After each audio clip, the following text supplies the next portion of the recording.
चलिए आपको सीधा कर्नाटक लिए चलते हैं, जहां इस समय गृह मंत्री अमित शाह पहुंचे हुए हैं और उनका संबोधन चल रहा है। डॉक्टर ಮಂಜುನಾಥ್ ಅವರೇ, ವೇದಿಕೆ ಮೇಲೆ ಆಸೀನರಾಗಿರ್ತಕ್ಕಂಥ ಭಾರತೀಯ ಜನತಾ ಪಾರ್ಟಿಯ ಅಧ್ಯಕ್ಷರಾಗಿರ್ತಕ್ಕಂಥ ವಿಜಯೇಂದ್ರ ಅವರೇ, ಯೋಗೇಶ್ ಅವರೇ, ಇವತ್ತು ಡಾಕ್ಟರ್ ಮಂಜುನಾಥ್ ಅವರನ್ನ ಗೆಲ್ಲಿಸಲೇಬೇಕು ಅಂತ ಹೇಳಿ ಬಂದಿರತಕ್ಕಂಥ ಆತ್ಮೀಯ ಭಾರತೀಯ ಜನತಾ ಪಾರ್ಟಿ ಮತ್ತು ಜೆಡಿಎಸ್ ಪಕ್ಷದ ಕಾರ್ಯಕರ್ತರ ಬಂಧುಗಳೇ, मित्रों, सबसे पहले मैं कर्नाटक की जनता को अपील करने आया हूं कि इस वक्त के लोकसभा चुनाव में कर्नाटक की 28 सीटें भाजपा और जेडीएस के खाते में डालने का काम करिए।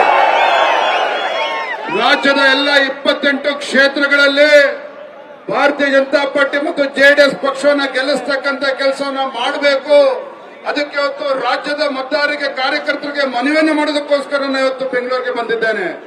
मित्रों, आप किसान महिला को वोट देंगे या कमल को वोट देंगे, आपका वोट सीधा नरेंद्र मोदी को मिलने वाला है।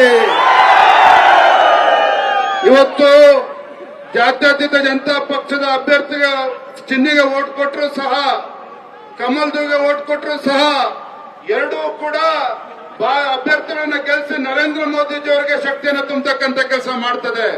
मोदी जी ने देश की जनता को अपील की है कि इस बार 400 से ज्यादा सीटें एनडीए को देनी है। आप सहमत हैं क्या? ನರೇಂದ್ರ ಮೋದಿಜಿ ಅವರ ಅಪೇಕ್ಷೆ ಇದೆ 400ಕ್ಕೂ ಹೆಚ್ಚು ಸಂಸದರನ್ನ ಗೆಲ್ಲಿಸಿ ಇವತ್ತು ದೇಶವನ್ನ ಮುನ್ನಡೆಸತಕ್ಕಂತ ಕೆಲಸದಲ್ಲಿ ನಾವೆಲ್ಲರೂ ಕೂಡ ಕೈ ಜೋಡಿಸಬೇಕು। ನಮ್ಮ ಒಟ್ಟಿಗೆ ಇದೆಯಾ ಅನ್ನೋ ಮಾತನ್ನ ಮೊನ್ನೆ ಅಮಿತ್ ಶಾ ಅವರು ಕೇಳ್ತಾ ಇದ್ದಾರೆ।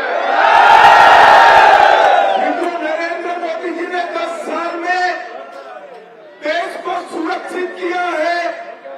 हमारे अर्थतंत्र को 11वें नंबर से 5वें नंबर पर लाने का काम किया है। और मैं आज आपको एक मोदी गारंटी बताता हूं। मोदी जी को तीसरी बार प्रधानमंत्री बनाइए, मोदी जी देश के अर्थतंत्र को 3 नंबर का अर्थतंत्र बना देंगे। ಆತ್ಮೀಯರೇ, ಹೆಮ್ಮೆಯ ಪ್ರಧಾನಮಂತ್ರಿ ನರೇಂದ್ರ ಮೋದಿಜಿ ಅವರು ಕಳೆದ 10 ವರ್ಷದಲ್ಲಿ ಅವರ ಆಡಳಿತ ವೈಖರಿಯಿಂದ ದೇಶದ ಸುರಕ್ಷತೆಯನ್ನು ಇವತ್ತು ಕಾಪಾಡಿದ್ದಾರೆ।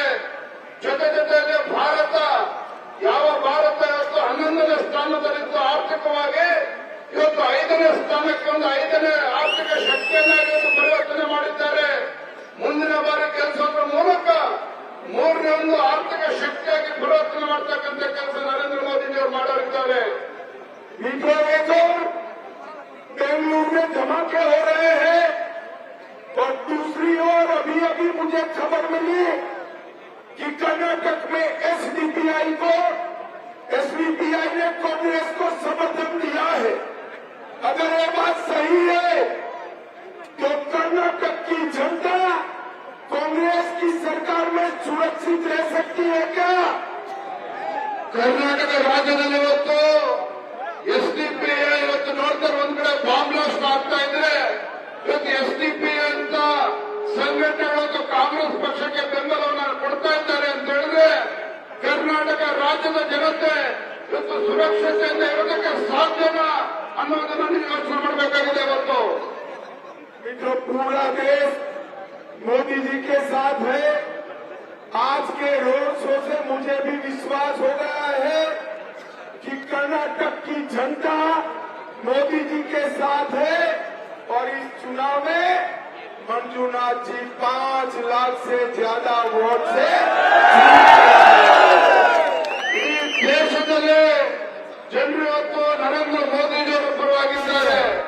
ಇವತ್ತು ಚನ್ನಪಟ್ಟಣದಲ್ಲಿ ಆದಂತಹ ರೋಡ್ ಶೋ ನೋಡಿದ್ರೆ ನಮ್ಮ ಡಾಕ್ಟರ್ ಸಿ ಮಂಜುನಾಥ್ ಅವರು 5 ಲಕ್ಷ ಮತಗಳ ಅಂತರದಿಂದ ಜಯಭಾರಿ ಮಾಡಿಸ್ತಾರೆ।